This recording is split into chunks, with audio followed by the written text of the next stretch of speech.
Wednesday. It's Hump Day. We are brought to you by Onora Whiskey, OnoraWhiskey.com. It is that premium American whiskey, OnoraWhiskey.com.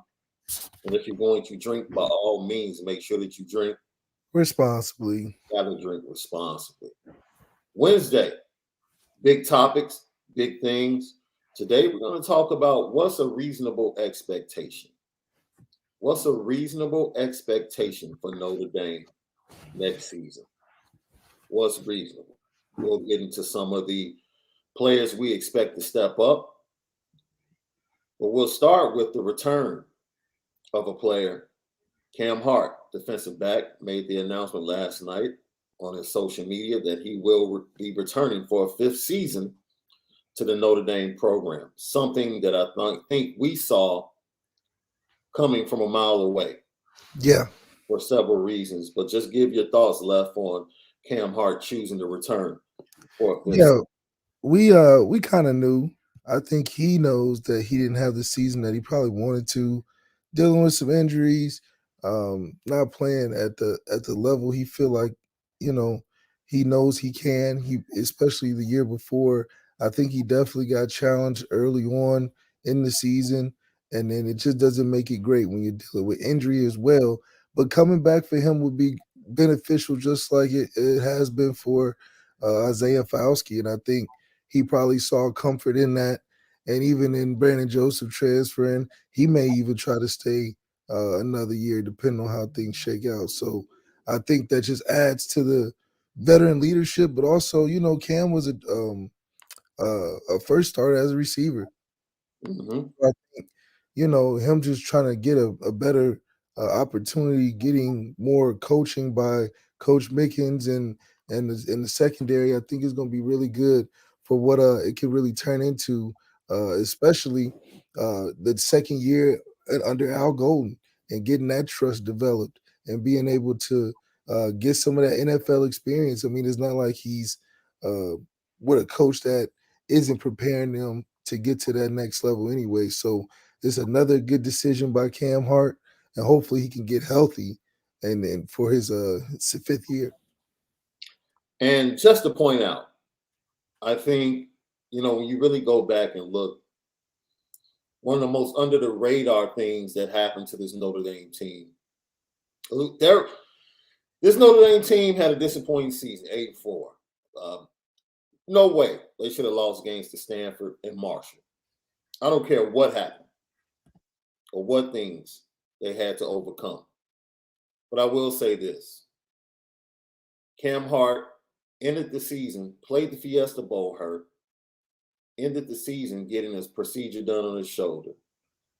Came back from that, missed most of the spring, came into fall camp healthy, dealt with a nagging hamstring all fall camp, came back for the first game, wasn't really 100%. You could see him struggling. You saw him struggle in the Ohio State game, but he gutted through it because he wanted to be out there for his team. And him being the one that really threw out all the trash talk about USC and not being able to take the field on Saturday night, you could tell just in totality, this season for him has just been, it could just never get right. And sometimes seasons roll like that, especially when you don't have a great start and then injuries compile on that. Yeah. Now you're playing behind the eight ball in a sense where you're giving your best B game instead of your best A game most of the season. And, it's a nagging feeling that you just can't get the right footing to get a good start on the season. But for Marcus Freeman to let Cam come back, I think shows a good relationship for the head coach that he has for his players. And I think he can be a great factor for that secondary in the next year. Lucky Lefty Podcast. Go to Apple Podcasts and Spotify right now. Get all of our great content. Set up that automatic download. Go ahead and leave us 5 stars. Also, leave a comment. We love to see your comments. It's the Lucky Lefty Podcast, courtesy of CFB Nation in conjunction with Irish Breakdown. You already know. We spin it different. Continue that conversation. Cam Hart returns. Who else would you like to see return for a fifth year? Because it was beneficial to Tariq Bracy to return for the fifth year. Justin Adams, Honestly, with JD Bertrand, those are the type of guy. I think JD, most people feel like he's 100% back. yes, definitely wouldn't mind JD Bertrand coming back.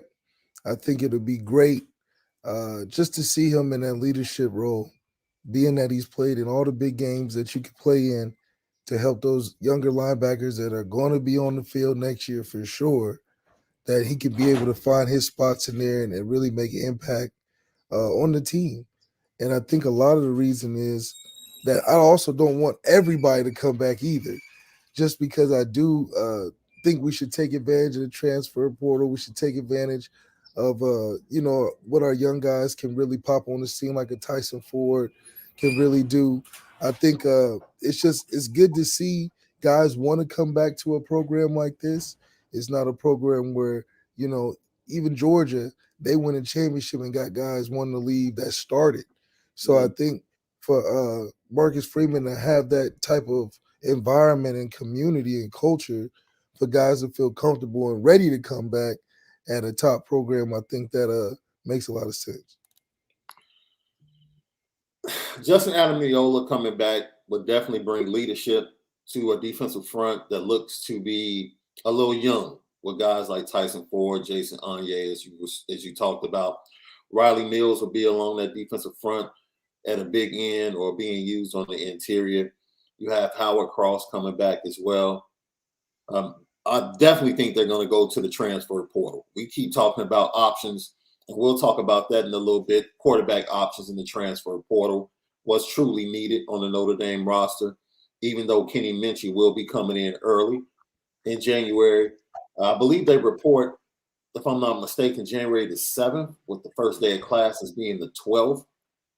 If I'm not mistaken, I'll double check that to make sure. But in talking to some of the recruits, I think January the 7th is the day they actually report to Notre Dame and enter into Matt Baylor's season. Jokingly, I saw somebody in our comments yesterday after the show saying that Notre Dame needs a new strength and conditioning coach. I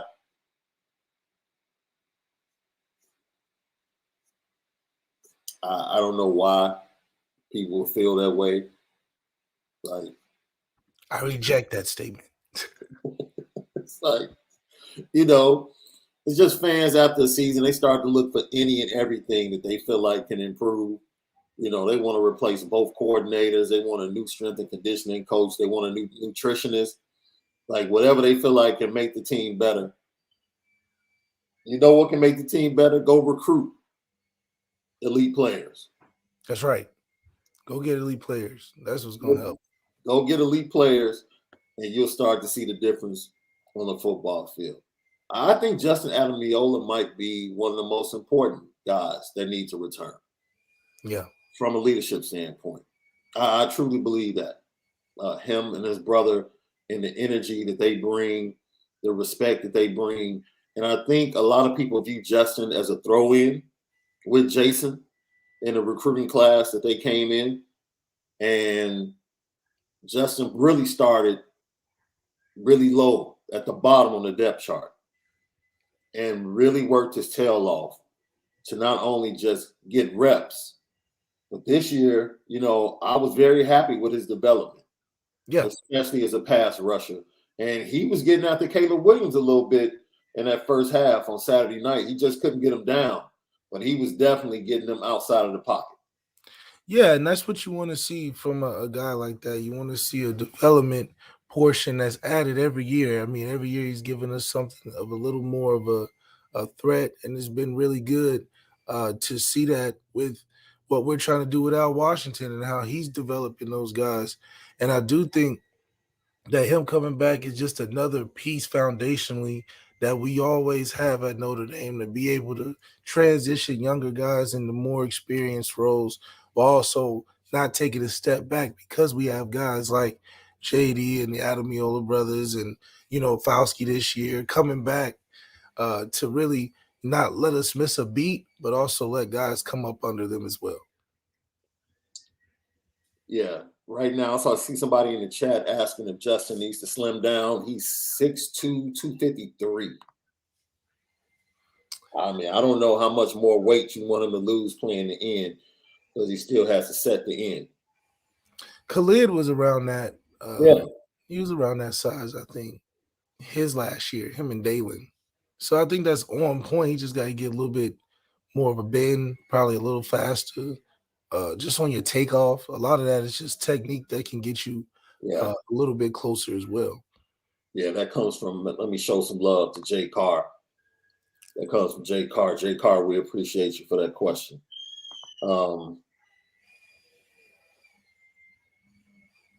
Yeah, it's just unfortunate, man. I hate, talk about that a little bit, Left, like knowing as a player that you're just not right, but feeling like you need to be out there for your team.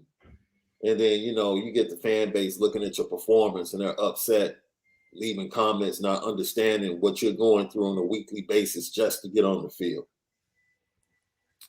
Yeah, I mean, it's a lot it takes to get prepared to get on the field, especially coming off of injuries like a Cam Hart, because you have to double time what it takes to get prepared, even just to do the basic team stuff. So it's a mental process as well. I think that's the biggest thing, resetting your mind after the season Yeah. and really just appreciating the things that you really did good, because a lot of times guys get on the mindset of, I got to do this and this and this and this better. And you never really feel that next step that you took from the good things that you did in the season, which I think, somebody like Isaiah Fowski saw that in his last year, appreciated that he wanted to get that sack record and was able to do it the year coming after. So I do think that that mental aspect that you have to be able to reset yourself, get grounded again and attack it is something that you really it builds up. You don't want to be there too early because you get burnt out, man. Even on my end, having the finals and we 15 weeks in, you like, man, I would love to keep going, but people got a lot of stuff to do too. So, take your time, appreciate the 2 weeks off. And I really believe guys coming back, especially a fifth year guy like Cam Hart, can take the off season and the spring advantage and really grow into becoming that guy that, me and you thought he was on track to be after Kyle Hamilton's year. Yeah. And that's the thing, things, people didn't know the turf toe issue or the injury that Audrey Estime was dealing with late in the season. Right. You have no clue. I mean, what these guys deal with. That's why, man, when you start talking about playoffs and adding extra games, it's just a lot. That's man. a lot, man. It's a lot. And everybody's just chasing the money. And everybody in the fan bases across the landscape is like, we need a true playoff. I'm like, dude, look, it's only 4 teams that have a realistic shot at the championship. Yeah, it's every year so far. So this is not the NCAA tournament. Right. Yeah, it's just not basketball. Basketball, anybody can win. Yeah. And all of the changes that they may be coming, I think the process towards the expansion is going to end up being sped up based upon how things play out. We'll talk about the CFP rankings in a moment. But just to reinforce, LL question of the day, who is your screen popper for 2023? Will it be someone like Cam Hart, who's returning, fully healthy, ready to go? Will it be someone like Justin Adamiola, who comes back with a little bit more twitch off the edge, getting double-digit sacks? Or will it be some of the youngsters? It's easy to say Benjamin Morrison. That's low-hanging fruit. Yeah. Could it be a Jaden Mickey? Could it be a Clarence Lewis with a move to safety? Who's going to be your screen popper? Could it be Ramon Henderson with a move to Rover? It's a lot of things I feel like that are going to happen as far as position changes and guys getting better in the spring. And after they get through Matt Baylor's season and they walk into that first practice the day after the pro day, I think it's going to be interesting to see how the roster plays out. right? Could it be a guy like Josh Burnham, as a red shirt freshman coming off of the edge? He's put on about 30 pounds since he arrived in Notre Dame. It's a lot of screen poppers. We want to know, who is your screen popper for the 2023 season? I got one that's off the radar that I'm going to throw on there. Okay. I'm going to take Nolan Ziegler. That's not a hard one. That's a good one. Yeah. Not a hard one. No, I love Nolan Ziegler. I think he's got the body type to really be freaky out there. That's a real inside linebacker at Notre Dame, boy. Yes, it is. He's huge too. He's huge. A phone breaker, Pritchett. He is that dude. Yeah. I think he's gonna be a big impact.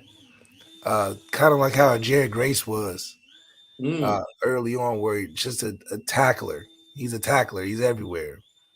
And Jared just dealt with injuries, right? I mean, injury bug on a crazy level. Never seen anything like it.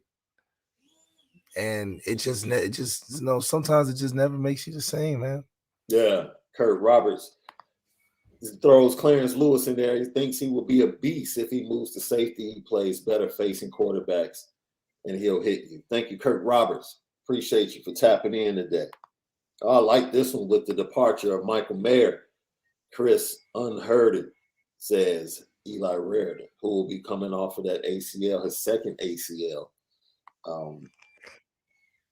I think Eli Raridon and Holden Stace have an opportunity to be the best 1-2 punch at tight end that Notre Dame has had.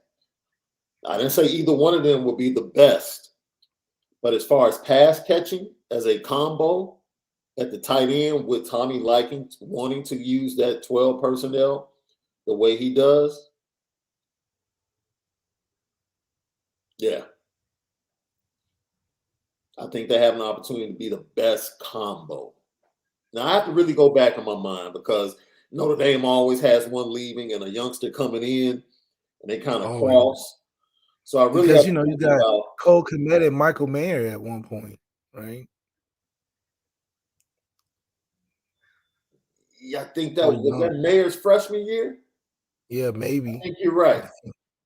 That might have been Mayer's freshman year. Kmet and Mayer was that's pretty good.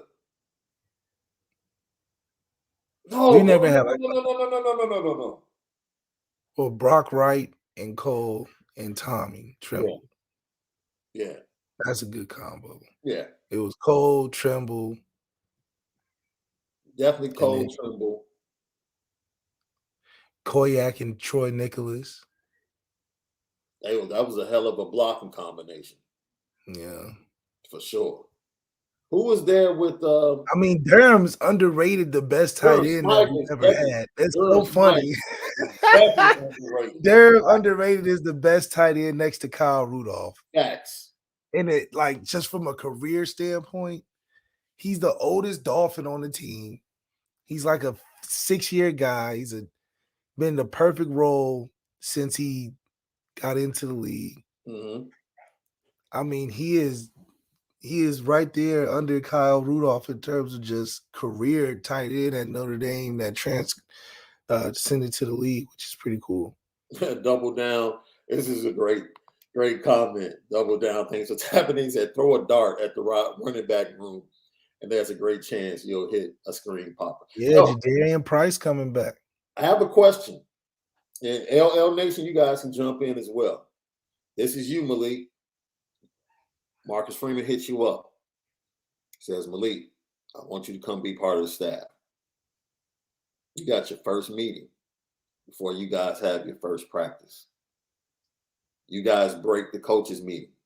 You go out in the hallway, and you're getting ready to go to position meetings before practice. Which room do you want to coach? You're biased, so you might say quarterbacks.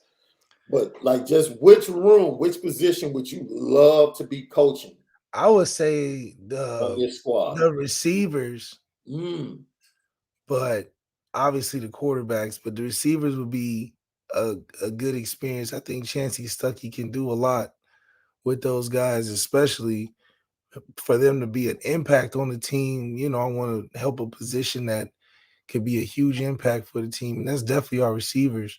Just that would be the third dynamic part to our offense outside of the running backs and O line. You, I mean, tight end included. You put those receivers in there, I think we'll really have a scoring offense that's top in the country that I've been wanting. Not just a good offense, a top five scoring offense Yeah. is what we can become with a receiver threat in that room. So that's what I would want to coach if I went with Marcus Freeman. It'll be linebackers for me, bro. I want Snead, Ziegler. Yeah. Give me that crew. Yeah, that's a good And crew. Drake Bowen too. Give me that Drake crew. Bowen in there, yeah. Yeah. Give me That's a that crew. dude. Give me that crew. Let me rock with these dudes, right? Long, athletic. I get to use them rushing off the edge. I get to use them on the interior rover position. I get to mix match, see, what they do best, get the youngsters on the field. Jaden Alsbury is probably the sleeper. And he just put Arch Manning's high school career to bed this weekend, Mm, banging him and his mm, squad. Like, you're getting a winner. And yeah. he broke Dylan Moses' record at University Lab down there in Baton Rouge for most Uh-oh. tackles. Dylan Moses was a beast Yeah, he was. at Alabama. So that's why I tell Notre Dame fans, like, dude, you get some dogs That's right. in the 23 class. Like, yeah, you can lament over Dante Moore. By the way, I want to send some flowers to Dante Moore because this thing has turned out horribly for you, my brother. Horribly. We'll talk about that towards the end of the show. Man, my prayers to him. You played yourself. I think you played yourself. Yeah. And yo, Osbury, I'll give this to you though. I got to show you love, Left. It's coming into the season. Your screen popper is Jaden Thomas, bro. You stood on the Jaden Thomas mountain pretty much by yourself before the season and said he was going to pop. And he That's right. indeed did pop That's this right. It's his season. time. Yeah, and his ceiling moving forward, you have to feel really good about what he can bring to that Notre Dame offense. If he got, was a becomes a more of a speedster, I think he'll be a top Now, does he receiver. need to get faster or quicker? I would say faster because I Okay. think faster with that body type, he's been showing the ability to make tough catches and has range. I think it's going to put him in a bigger chance to be a top receiver in the country next year. Is it too early to ask you who you're rolling with next year? For what? That screen popper, this guy's Yeah, coming. it's too early. I want to see kind of Like, see the bowl what we're game. going into, the Yeah, next year. because remember, his name started to pop during bowl preparation. That's Yeah, when we started to hear about Jaden Thomas. that's right. When they were preparing for the bowl last year against Oklahoma State, you started hearing about all of the things and all of the plays he was making in practice. And see, that goes to show bowls matter. Bowls matter. Bowls matter for programs. Like the extra practices, they matter, especially for your young players. Hmm. And this is where you see where the young guys want to shine and which ones really are. You get this. Why it's important to play the young guys now is Mhm. because the season has been long and they've been there. They've seen what it looked like, and the guys that are still itching to get better at the end of the season and is making those practice reps worth it and trying to pop on the scene are going to be the guys in the future because the season's long. Nobody really wants to be there. You just want to have fun on the bowl game. You just want to relax. It's been a tough year academically and everything included. But the freshmen that are really putting in work and making plays in that bowl game practices are the guys that are going to most likely be the stars in the future because they're the ones that have stuck with it and is still going, and that shows a tenacity that is bigger than just being talented, because talent gets tired. But if you love the process of football and taking advantage of your opportunities, Yeah, this is a good chance right now. I absolutely agree with that, Lefty podcast. We spin it different. We had the CFP rankings drop last night. No surprise how they played out.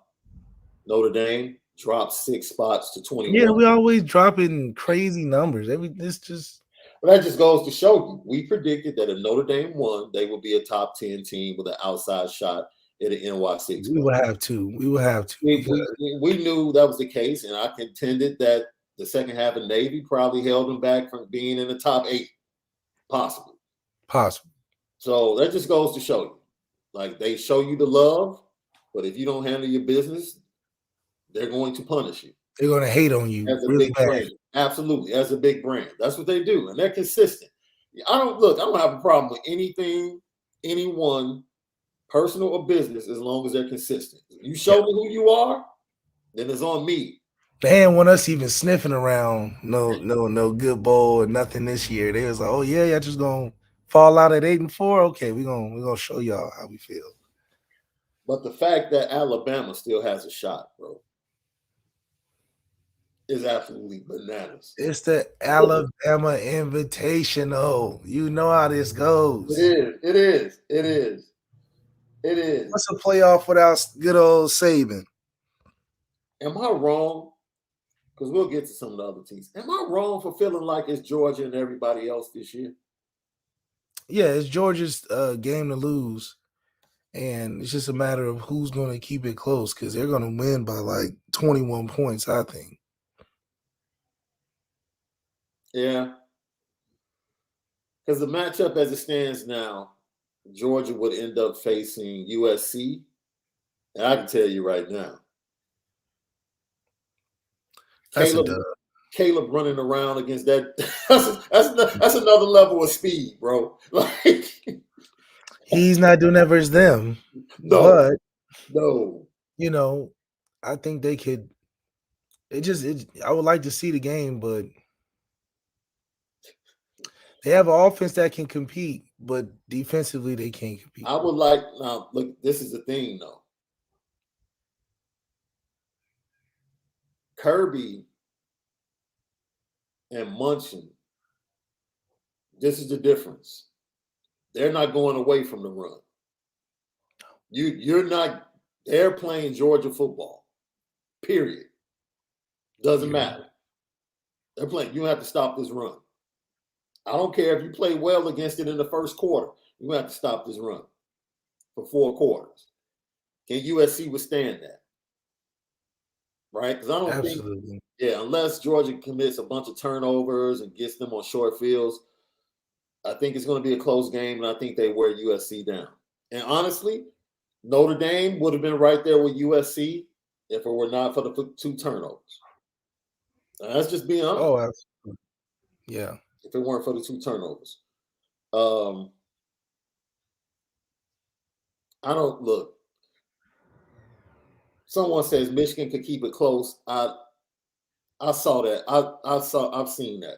It might be closer than it was last year. I've seen that. Don't want to see it again. They're not about to out physical Georgia.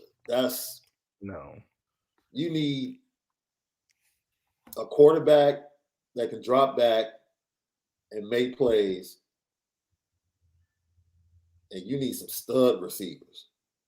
Michigan has Cornelius Johnson is pretty good. Bell, coming back off his injury, has been relatively quiet before the Ohio State game, Ronnie Bell. I do like Corum and Donovan Edwards as running backs. I will say look for A.J. Henning to possibly jump in the transfer portal. Yeah. But it'll be closer than it was last year. But yeah, TCU against Michigan would be interesting to me. I think that's a game that they'll be good. Yeah, they'll be good going against each other. Yeah. It's just like, man, it's just so lopsided with this Georgia team. that it's like, man, all you guys would be good games against each other, but not against them. Yeah, yeah. But I think Michigan TCU right now would be a really good game to I watch. agree. That'll be a hell of a semifinal. I agree with that. Hell of a semifinal. Man, Ohio State is done. Dude, look, that's why I'm pulling. I'm pulling for everybody to win this weekend because I don't want to see Ohio State anywhere in the playoffs. You get smacked at the crib the way you got smacked, and you basically quit. Nah. And you're not gonna see, you definitely not gonna see these teams in the playoffs not run the football. All them teams in the playoffs can run the football. Yes. Do you want to see C.J. Stroud go into a matchup against Georgia with no running game? With no running? Nah. Or run defense? Nah. They might as well play us again. Nah. I don't see it. I don't see it. But I think TCU look, what people, and this is where you get disrespected from the company you keep, right? TCU basically has won in the Big 12 every way you can win. They've been behind double digits and come back and won. They've blown out ranked teams. They've been on the road and come from behind and won. They put up a lot of points and won. They've been in defensive battles and won. Like, it's not like they're a typical Big 12 team that has just outscored everybody. No. Like, no, they have found a way to win. Like that Oklahoma State win early in the season before Oklahoma State pretty much fell apart. Impressive. The Texas win. Look, that defensive front that TCU has 2 NFL interior players. 2. So people just think TCU is just about to be dude, it's going to be tough. It's going to be tough, right? Super tough. Yeah. And I think that it's just, it'll be good for the college football to see kind of how that matchup looks. But man, it's gonna be interesting too. I think how the college football committee is doing it right now is pretty accurate. You know, yeah. I think that where we're laying at in the 21st, 20th, something like that. I think the teams around us, like Oregon, South Carolina, I think those are good games for us as well. And you can't overrate what it means to have experience at quarterback. And Duggan has been through it all, seen it all. You know, that's an advantage. And heck, they got a top 10 wide receiver. This dude is getting drafted in the top 10. Yeah. If not top 15. He's a difference maker. So people act like TCU just don't have weapons. And, you know, just because they're in the Big 12 and people don't respect the Big 12, this isn't your typical Big 12 team. This isn't a Big 12 team that just went out there and outscored everybody. They have won games different ways. That's right. They've won the games different ways, and they have athletes. And you're not just about to line up and just push them around. No. It's not going to happen, right? Just like last year we said, Alabama's going to win, but they're not just about to embarrass Cincinnati. No. Right? And Cincinnati was there until late. When Alabama pulled away, I don't know why Cincinnati just allowed them to run the ball with that 3-man front. But hey, yeah, you got Luke Fickell going to Wisconsin. That's what do you think about that, bro? Yeah, I think it's going to be interesting. I think he wanted to get back in the Big Ten, and he's got his opportunity. Is he going to change the nature of Wisconsin to be how it was in Cincinnati with like an air raid kind of thing? Yeah. It'll be really interesting to see how Wisconsin changes from that culture if it does. I just know the run game works up there in the cold. Now, if you go up there doing the stuff you was doing in Cincinnati, maybe it'll, refresh what's over there. They get different recruits. They may get some better receiver recruits. Who knows? But it'll be interesting to see that. Now you got Matt Rule in Nebraska. I think he fits better in college. I think Matt Rule and his style of coaching is really perfect for that situation. Yeah, for Nebraska especially. They're gonna love him up there. Yeah. Way better than Carolina. So good luck for him over there. But yeah, it's gonna be a nice change in the Big Ten to where Ohio State is and Michigan are gonna be the only two teams that are worth watching. I don't know if he is. I don't even know if I would consider him a top 3 coach in the Big Ten West, though, Left. No? No, because I have profound respect for Brett Bielema. Oh yeah. And his background, his resume. I have profound respect for Jeff Brom, who will be facing off against Michigan in the Big Ten championship game, who has taken freaking Charlie Jones and Aiden O'Connell and somehow found a way to build an offense that's going on a run late in the Big Ten season. Freaking Charlie Jones. I have to check the stats and see if he still has more total yards than the entire wide receiver room at Notre Dame. Charlie freaking Jones. Charlie freaking Jones. Kurt Ferentz is a darn good coach at Iowa. Yeah. Someone said that if Kurt Ferentz had Tyler Buckner, Iowa would be a problem.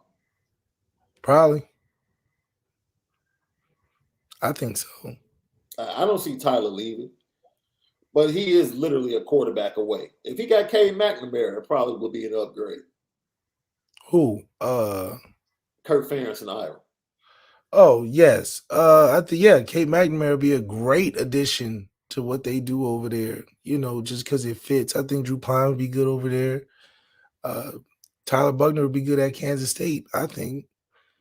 Because that's a system that you look at Adrian Martinez and what he was able to do when he got there. I mean, he would look great in the back Kansas State. Absolutely. But not that we want him to leave or anything, but just talking about quarterbacks and systems. And fits. And I think that would be a great fit. Tyler in the Big Ten would be a great fit just because of the style of play he has. So, Notre Dame's an interesting place. You got to be a certain kind of quarterback to really flourish in the types of systems that you're going to be playing against. And I think Tyler fits more of a conference style than he does open style. Mm-hmm. Now we go to the interesting saga of Dillingham being the head coach now at Arizona State, leaving Oregon as their offensive coordinator. And with him leaving Oregon, that calls into question whether or not Dante Moore is going to follow him. And shout out to Dante Moore. After taking a beating from a lot of people about his play early in the season, back-to-back state championships. That's right. Took a beating. Went to Indiana. Warren Central beat the crap out of him. I can't avoid that. Warren Central put it on him, put it on King High School. But at the end of the day, back-to-back state championships for Dante Moore. I think he played himself, Left. I think he. Why is he trying to go all the way out there to a unstable situation? Oregon's always been unstable. Yeah. Always. Look at they had a coaching change when you committed. Yeah. I mean, come on. This is I look at how they treat. I mean, they haven't been consistent since Darren Lee. Yeah. And Musoli and Musoli. That's the last time they've been consistent with their quarterbacks. And Dennis Dixon. Yeah. Outside of that, and can't forget Joey Graham. Or Joey Harrington. Yeah. Sorry. Other than them, Oregon, look, they got Bo Nix now. Their recruits always get these recruits from outside of the West Coast that never really pan out. Yeah. They got Ty Thompson right now that, let Ty Thompson go in there and run that. He's from Arizona. He fits more of that style of play. But a Midwest kid in Oregon, no, it's not going to work out. I'm just letting you know. Yeah, I'm You just be better confused. off going to a Kentucky or something. Yeah. That's about as far as he should go. I think he will flourish in a not necessarily Big Ten situation, but he can be somewhere closer to home. But being all the way out there in Oregon, man, you ain't got no business out there. Yeah. I feel bad for our boy, man. And this is the danger of not following your heart versus chasing that Shoe uniform, contract. that NIL, that shoe contract. That's the danger, bro. Right? Because coaches can do what they want to do. A dude recruits you, tells you all these great things that he's going to do with you at a school, and you look up and he's gone. And you could have been the quarterback at Notre Dame in one of the most quarterback at Notre Dame. In one of the most historical offensive classes ever put together at Notre Dame in a recruiting class. And here you are having to choose between Michigan State and Arizona State. At the end of the day, as possibly the top quarterback in the nation. That's tough. Because Arizona State gonna have them sanctions, aren't they? I think so. They will still be dealing with that. Still be dealing with that downfall. Absolutely. I don't even know what the administrative staff is going to look like. Man, you might as well go to Michigan State. Stop playing, man. Just go on home, man. Go to Michigan State, man. Yeah. Do yourself due diligence, man. It's cool. We got the volunteer. We got the volunteer Dante, aka Minchie. We got our own version of the Afro coming to Notre Dame. Our own version of the Fro. That's right. Dante could go to Tennessee. I mean, not Tennessee. All Nico's at Tennessee. Kentucky. Telling you. Dante could go. No. Florida State just flipped Ohio State's quarterback commit to come there. Brock Glenn. Yes. So because Dante at Florida State with Norvell, I could have seen that. He's not about to go sit behind JJ for 2 years at Michigan. He can go be a king. Hey, he can go be a king at Illinois. I can tell you that. You might not like it. Yeah, he just don't have a lot of options now, man. The options are slim, man. Because I don't even like the situation with Michigan State. Like, what are you walking into from a roster standpoint? Nothing. No run game. Not good. If the transfer portal doesn't treat them well. Man, kid, you really did play yourself. Lefty podcast, man. Go over. Really did play yourself. Play yourself, man. This is that NIL, dude. It's with the transfer portal too, right? And all them boys that are in the transfer portal. Yeah. You might as well go to a team that is not gonna get those. I mean, I don't know, transfer portal. You get pulling people from everywhere, So, I mean, you saw that Arkansas's quarterback went into the transfer portal. Back up, yeah. Who was the quarterback from who else? I can't remember. Now I will say this. This will be interesting. Can't remember. With Jaden Rashada flipping to Florida and Gaddis being his main recruiter when he was at Michigan, Dante to Miami, which is a school he did visit, may come back on the radar because of the relationship with Josh Gaddis. Shoot, I think that'll be his safest option if he doesn't want to stay home. But either way, you're in a tough spot, man. I couldn't do Mel Tucker, bro. Not the way that program is trending. No. And let's get to the quarterback transfers right here. But Lucky Podcast, YouTube channel. Subscribe. We appreciate you. To climb to 5,000 is real.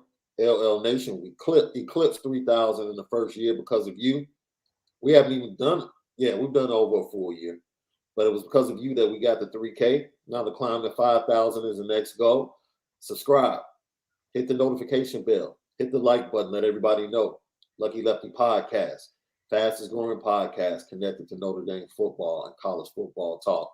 Also, podcast available daily, 2 p.m. Central, 3 p.m. Eastern Time, every day, daily.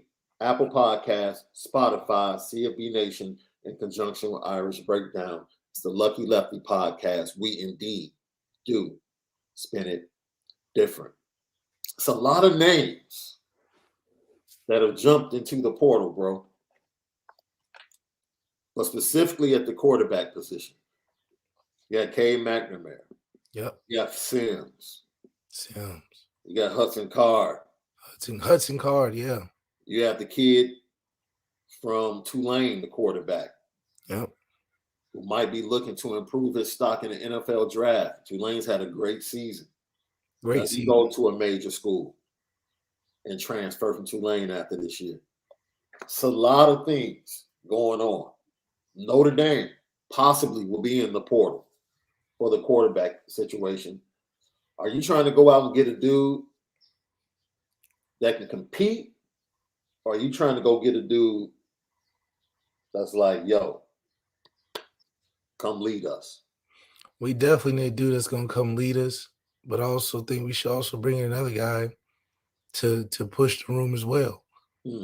I think the more talent you can get in there for a season, the better it's going to shake out with all the good stuff coming. And I think for Tyler Buckner, being the best in the room right now is not good enough. So we need to bring something better than that can help teach Tyler. And then another guy to help figure out if Tyler can stay there the year after. And I think that's going, pressure builds diamonds. And I think that'll be a good step in helping that room not only be more competitive, but it should be the leading group on the team. And it's not right now. Also, you have a kid like Davis Brin, the quarterback from Tulsa, who will be in possibly, well, he's already put his name in the portal. I just think it's really important to identify offensively what it is that you need at that position. Whether it's going in the portal or whether it's developing Drew and Tyler to be those guys. What's the identity of this team moving forward? Your strength is the offensive line and your strength is the running back room. Cool. I'm down with that. But you need a quarterback then that can throw downfield. Usually when you have power running games, you try to take advantage of big-time plays down the field and play action. I don't know if we have the quarterback on the roster that can take advantage of that, Left. We don't. Well, it hasn't been proven yet. And so for a guy like Tommy that likes a lot of 12 personnel to take some run play action shots, you should get a guy that can at least get that aspect of the offense on a dynamic level like that. So I do believe there's guys in the transfer portal that can help our whole team, especially that quarterback room, and it could add a piece that we didn't have this year. That's in the transfer portal. I think it's in the recruits that we have with CJ Carr and Kenny Minchie. Are we looking to see if one of those two guys are going to be the future and use this transfer opportunity as a win now situation until one of those guys get ready? I think Tyler Buckner's not out of the race, but I think he needs to be able to be healthy enough to be considered. Yeah. It's going to be tough, man, because I think there might be some ruffled feathers. Might be some feelings hurt. Whomever the quarterback is that comes into the building through the transfer portal. But hey, you have to have a conversation and say, look, man, we have a chance to go and win games and win a national championship. Every room needs to get better But specifically this room, we have to get better. We have to, right? Can Drew Pine become Stetson Bennett? Can Drew Pine become more consistent, Left? Yes. Yes. At what he can do, can he eliminate the ups and downs within games? Not week to week. We've seen ups and downs within a game from him, Yeah. half to half, quarter to quarter. If he can eliminate that and just be who he is and be consistent, you're good, right? Can Tyler establish himself specifically in the passing game? Right? He starts off the Ohio State game hot as fish grease. And then from there in the passing game, it was just like a decline. I mean, you got hurt, and then you're tired, and you're running them. You got the most carries on the team. Right. So what does he look like with the Drew Pine game plan? What does Tyler Butler look like with that game plan where you're not running him as much? Tommy won't do that. Tommy won't do that, unfortunately. What would he look like? Don't you think that would be beneficial for him? No, I think Tyler Buckner is a Kansas State type of quarterback. I think he would just flourish in that opportunity. I don't think Tommy is going to give Tyler the opportunity to be what he is without maxing him out too early. Mm-hmm. So we've seen it. He can't stay healthy running packages, can't stay healthy being a full-time starter. I blame more of that on the play calling style than I do his inability to be like a Drew Pine. I don't think they're giving him the chance to be like a Drew Pine. What's your realistic expectations? Because we're talking about expectations today. What are your realistic expectations for Kenny Minchey as an early enrollee?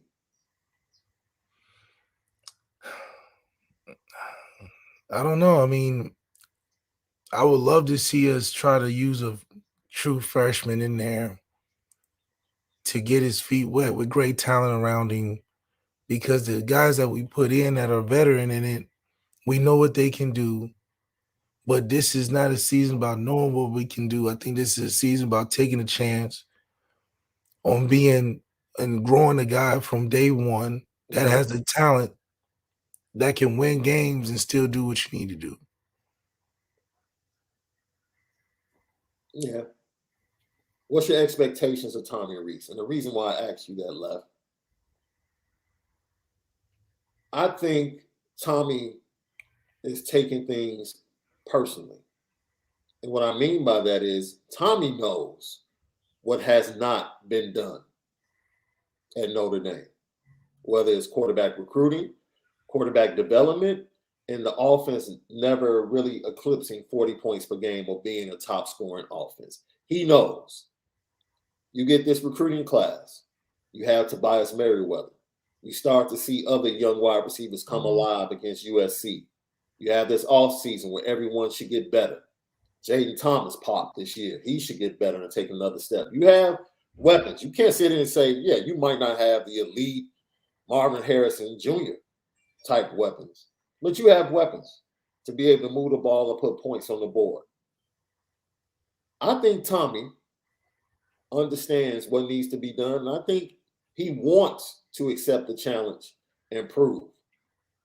As much as people think that he might be looking elsewhere, I think he wants to prove at Notre Dame that he can get Notre Dame to that explosive level before he makes any moves to the next level. I truly believe that. I truly think he wants to be able to, I don't want to say spit in everyone's face, but be able to point to everybody and say, I told you I would do it. I was smarter than you guys this whole time. Yeah. And, you know, he's in a position where he can do that because he has so much power in that situation.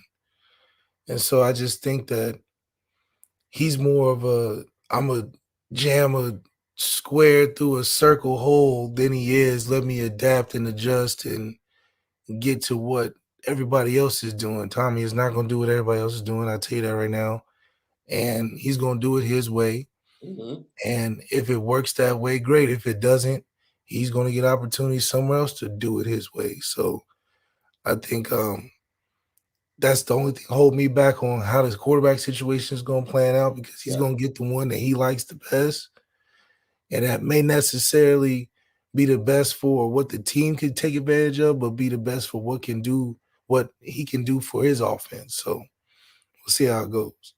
Yeah, it's going to be interesting. But I think knowing Tommy and that competitive dude that he is, I definitely think he wants to solve the offense. And I give him credit. Hey, this offensive class is pretty impressive, bro.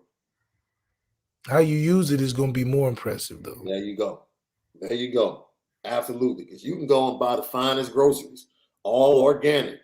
And burn it all down. Burn it all down. Right. Lucky Lefty Podcast. Let's get to some comments and super chats before we get out of here, love. D Beezy, I don't want JD back because he would take snaps away from Collie and Snead. I think Al Golden and Marcus Freeman do a good job of facilitating JD in there in right spots and still give Collie and those young guys opportunities to play a good chunk of the game. Yeah, and I really don't think he would impact Snead. He would probably impact Ziegler more and Junior Tuilamaka a little bit more, and Prince Collie and those guys. But Snead is probably going to end up playing Rover. And Kaiser's in front of him. I don't think Kaiser is going to be able to hold him off. He's just too athletic. Yeah. He's just too athletic, And honestly, having Kaiser as a backup, not bad. That's not bad. And you have Ramon Henderson and Dick Nickel that can play that as well. So it's a good situation to have. Jay Carr, thank you for tapping in. You think Justin needs to slim down? Oh, you already talked about it. Yeah, you already got this. Super chat from my guy Greg Listman Jr. Thank you for the super chat. Thank you, my brothers, for always giving us great content and spending it different. Yes, sir. Greg. Jason Hewlett. Who's the best quarterback in the portal? Also, Al Golden ain't it. Make him assistant head coach and bring Jim Leonard in as defensive coordinator. Luck for OC. They want you for OC, Luck. We won a championship. Yeah. If I coached my way to a championship my second year. Kidding me? I just know I can do it. Would you ever go to the pros, though? Yes, 100%. Oh, 100%. But, you got to be in the club for something like that. Yeah. Did you hear what David Shaw said in his resignation address on Saturday night? No, what did you say? His comments.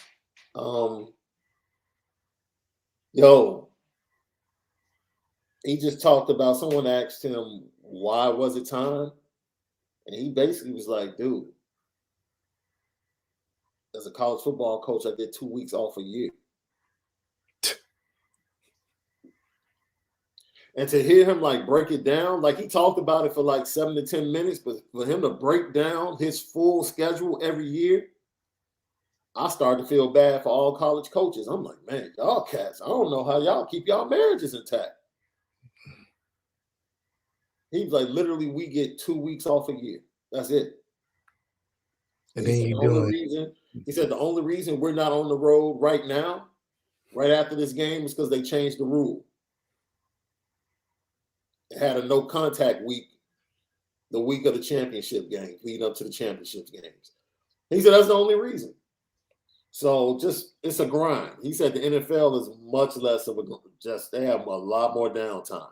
Yeah, he's like, let me go in there and get that NFL. He's already connected with his work as a commentator, analyst for the draft. So I think he takes a year off, and you'll probably see him. He cut his teeth in the NFL before he came to college. So best quarterback in the portal, though.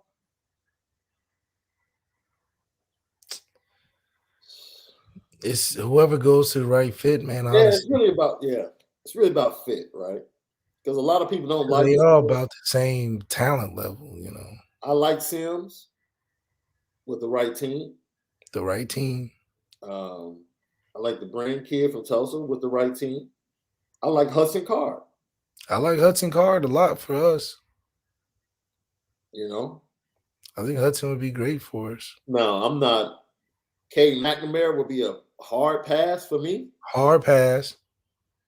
But if he goes to Iowa, If we get a Hudson Card and then get like because a Hudson Card is a better Tyler for me. And then we get like a Jeff Sims in there too, or maybe we probably wouldn't get both, but get a Hudson Card in there and maybe get the Tulane guy to try to come in. I think we'd be all right. you want two, huh? Definitely need to. Crystal Rose, does Lefty see coaching at the net? You want to coach at the next level, bro? Yeah, man, get some money, man. Absolutely. I love play calling and just some good high school opportunities too, but shoot, I can't deny NFL one at all. And Jason Hewlett, once again, we appreciate you, bro. I'm so glad Big Shaun, aka Two Mics, is on IB. Keep shining, OG. Luck for OC. Hey, the fan base is loving you for OC, bro. I'm telling you, man. I send you out my huddle, show you how I be running these plays against these schemes. I'm telling you, got something good. Our girl D Beezy, thank you for the super chat. Let's keep it 100. Do we really want Maris back? Yes. Maris has value, but he got to get in the right spot too. Yeah. If he's used correctly, absolutely. I would absolutely use him right. And I think we said this last week. And sometimes fans don't want to hear this, and I get it, because it's about outcome. And it's so much bigger than that. Have you ever seen it in other sport where someone's coming back from injury and it's really not about what they do? And I kind of compared it to Justin Fields, right, for the Bears.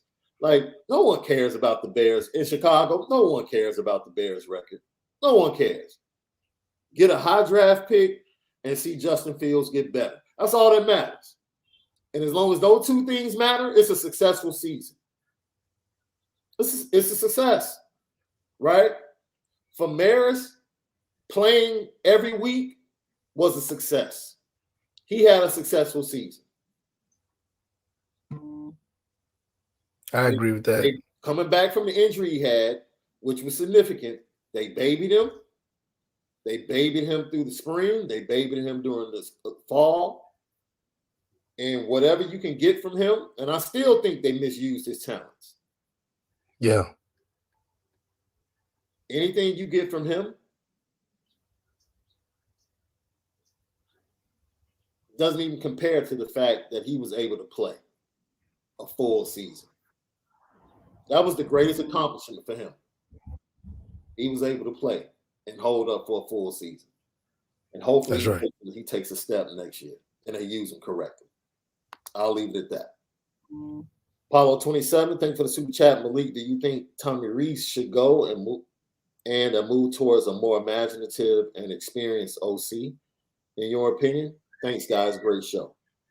I think Tommy should, open it up and allow more, analysts and maybe get a quarterback coach, devise some of that up, give him some more focus on being creative. I think when he does have a creative element to him, but I think delegating some of the little things that you need to really focus on as well, like a quarterback coach, helping those guys on the day-to-day, and especially getting in sync with what you want and what they want and kind of helping that relationship, I think would be huge. And being able to have the freedom to take the next step and also just having some more guys in his ear on that side of the ball. I think it's just too hard to do it solo. But, if he thinks he can, then I think Marcus Freeman and him need to have a conversation, have a little bit more relationship in that aspect for Marcus Freeman wants to see some things to get that done too. I know one thing, Left. You might be right when you said the room you want to coach is the wide receivers. You imagine Tobias, Dion, and Jaden Thomas on the field at the same time? That's right. That's right. It's going to be a problem. Bruh, that's a lot of back shoulder 50-50. Hey, see, now you're starting to figure out, I'm having a discussion like, hey, look, our quarterback has to be able to push the ball down the field. Has to be. We got Because these three monsters. we got guys. Yeah, we got guys. We got three It's monsters. that Chase Claypool, Yeah. EQ, Miles Boykin combination. Just from a size standpoint, it's a mismatch problem. Somebody's going to be on a short DB somewhere. Somebody. There's a mismatch somewhere. And then you got them big old tight ends down there. Mitchell Absolutely. Evans, Eli. Absolutely. Matched with that running game and that offensive line. You got a chance. You might be onto something with that Hudson Card joint. That Hudson Card move might be the one. That might be the one. If we're just truly basing it off the giant wide receivers with the run game and the ability to push the ball and down. He can run too. Yeah. Lucky Lefty Podcast, another great show. Thank you guys for your support. Go to the YouTube page, subscribe, hit the notification bell, let everyone know Lucky Lefty Podcast. We spin it different. And also go over to Apple, Spotify, and Apple. Did I say Apple, Spotify? Yes, I did.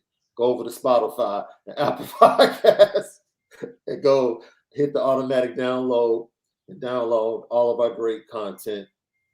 We look forward to having our guy John Garcia Jr. on with us to talk more closer to the transfer portal days of December the 2nd for FCS and December the 5th for FBS. It's the Lucky Lefty Podcast. You already know. We spin it different. Left, I'm feeling good about this program moving forward. Excited to see the bowl game matchup that will come out on Sunday, and excited to get to the spring and see how these young players develop. You already know what time it is.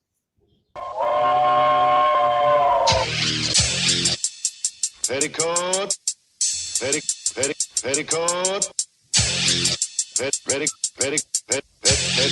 Petticoat Junction. It's time to get petty. Oh, we did a good job executing. Are you upset with something? And fire up the Petticoat Junction train. I just don't like you. You don't? No. What is today's petty history? Petty Junction.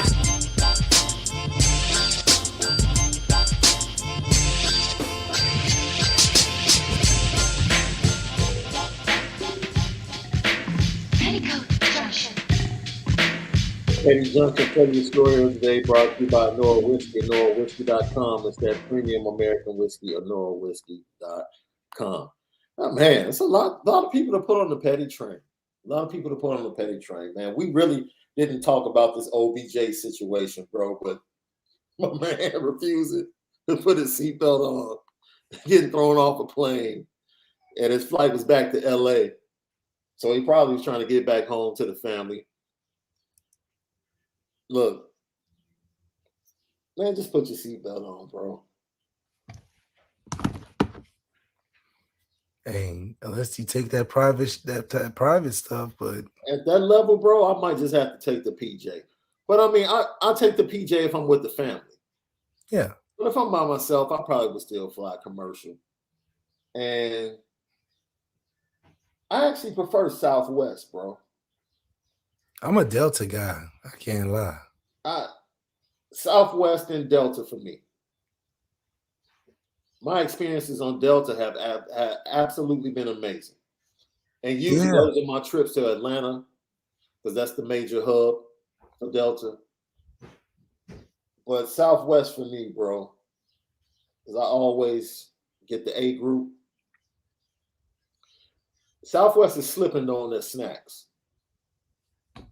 It's back in the day. They used to have really good snacks. They don't have now it's strictly pretzel, that pretzel mix, trail mix for the birds, dude. They used to give you like Teddy Grahams back in the day. Up. Yeah, hell yeah. Man, the biscottis, they used to hook you up, but now they're a little stingy. You definitely on the roll back on them snacks. Heck yeah. Put them back on the petty train then. A bit stingy with the snacks. My man, for the San Antonio Spurs, that just split Russell Westbrook's head wide open, bro.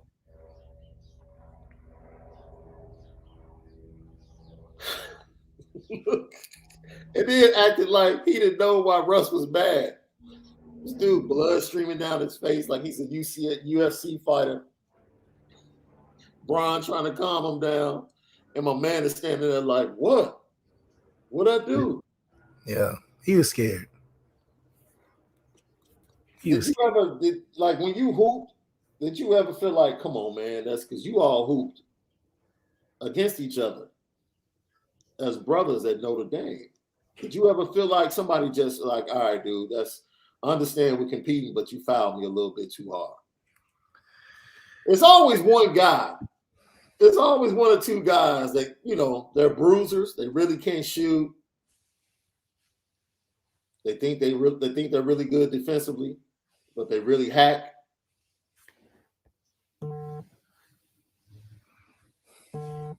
You protecting your brothers. I like that. You protecting your brothers. I like that. Yeah, it's crazy.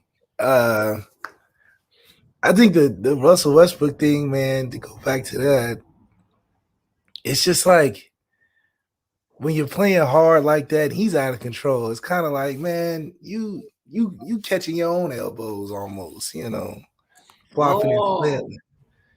So it's kind of karma for him. It's kind of like, okay, man, like at some point you just wild down here and I'm way bigger than you.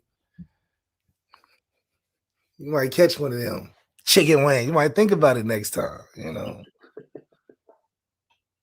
So who would you say is petty as we get ready to go? Is it Russell Wilson or is it the defensive players walking off the field screaming at that dude? It's Russell Wilson because his response was still, I'll yell at him again. He talking about, okay, like, no, man. If anything, if he had the gall, he would snap back at him, like, man, don't be talking to me like that. I'm the quarterback, something. Right. Like, I got this. Don't worry about that. So Wilson just soft. Or he old or something. I think the funniest thing, though, was when the Panthers did the sack celebration where he walk around in a circle. That was the funniest one. Like, he just taking it all in. Man, I hope Russell Wilson, before his career is over, he dropped that persona he's on. So, because, man, it's played out, man. I was about to say it's a little forced right now, right? It's too forced. It's like, man, your brand is not bigger than the human, man. You just, you almost giving me Kevin Hart vibes. Man, bro, it's like, I understand trying to be GC and be an example. That's good for the brand. But your wife is Sierra, bro. Ain't nothing GC about that, bro. No. I bet you ain't trying to keep it GC at the crib. At all. He talking about Seattle. We got the deal done. Like, oh my God. He won't stop. He won't stop. Man, this cat Russell Wilson come home, Sierra walk out with some lingerie. This dude put on some praise and worship music. Yeah, he the wrong. Like, what you doing? He the wrong one, man. Sheesh. This dude, she's standing there in the negligee. This dude throwing some Marvin Sapp. Never would have made it. That's him, though. That's why he deserves to get yelled at in a real setting. He ain't living real life right now. He in La La Land. So wake up, Russell, man. Wake up. Let me stop. Golly. Wake up, damn it. Hey, man. Great podcast. We thank everybody for supporting us, man. We'll see you guys tomorrow for another great episode. Yo, guess who gave us a shout out? Shout out to the OG, Derek Brown, man. Gave us a follow and enjoy the players only. So we're looking to get him on the next players only, man. That's right. Absolutely. We spend it different. Have a great Wednesday, man. But most of all, you got to make sure you spend it different. Check you guys out tomorrow.